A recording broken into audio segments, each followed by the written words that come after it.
Hello friends, this is Chetan. Recently Houthi विद्रोहियों ने उस जहाज पर हमला किया जो इंडिया के लिए क्रूड ऑयल लेकर आ रहा था और ये अटैक ना रेड सी में किया गया। एंड हूतीस ने ये एक्सेप्ट भी किया है कि ये अटैक उन्होंने किया। इसे वो एक सफल अटैक की तरह बता रहे हैं। बहुत ही बड़ी ये बात है, वो भी इस लिहाज से कि अब तक जो हूतीस के अटैक हैं उनसे इंडिया को नुकसान नहीं हो रहा था, लेकिन इस अटैक ने अब इंडिया के लिए भी वॉर की संवेदनशीलता को बढ़ा दी है। नाउ समझेंगे कि एग्जैक्टली हुआ क्या। एक्चुअली बात यह है कि पनामा के फ्लैग वाला एक जहाज रेड सी के रास्ते रूस से भारत आ रहा था, जिसका नाम मर्चेंट वेसल पोलेक्स है। इस जहाज में इंडिया के लिए क्रूड ऑयल यानी कच्चा तेल आ रहा था और जैसे ही ये जहाज यमन के पास से गुजरने वाला था, उसी वक्त हूतीस ने इस जहाज पर मिसाइल दागना शुरू कर दी। आप ये मैप देखिए पहले, यह है रेड सी वाला इलाका। यहां से इंडिया की ओर ये जहाज आता है। अब जैसे कि आपको पता है कि ये हूतीस लोग यमन से अटैक करते हैं और यमन में एक पोर्ट है जिसका नाम मोखा है, या आप इसे मोचा भी बोल सकते हैं। इससे करीब 133 किलोमीटर की दूरी पर इस जहाज पर हूतीस द्वारा मिसाइल चलाई जाती है। हमले होने के बाद इस जहाज को अपना रूट चेंज करना पड़ा। अमेरिका के विदेश मंत्रालय ने इस पर कमेंट करके इस अटैक को क्रिटिसाइज किया। हालांकि इस जहाज को ज्यादा नुकसान नहीं पहुंचा है और जो क्रू मेंबर है वो पूरी तरह सुरक्षित हैं। फ्रेंड, जो ये पोलेक्स है वो साउथ अफ्रीका की ओशन फ्रंट मेरीटाइम कंपनी का जहाज है।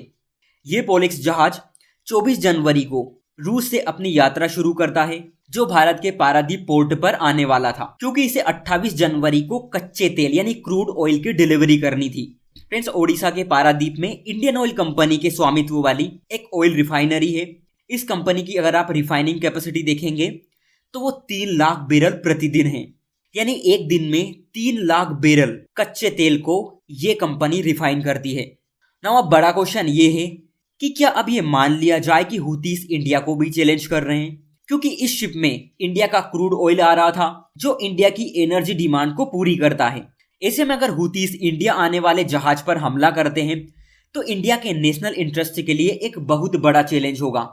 अभी तो चलो ठीक है कि शिप को ज्यादा कोई नुकसान नहीं हुआ, लेकिन अगर हूतीस इसे पूरी तरह डिस्ट्रॉय कर देते तो ऐसा भी हो सकता है कि ये लोग और भी इंडिया आने वाले जहाजों पर हमला करें।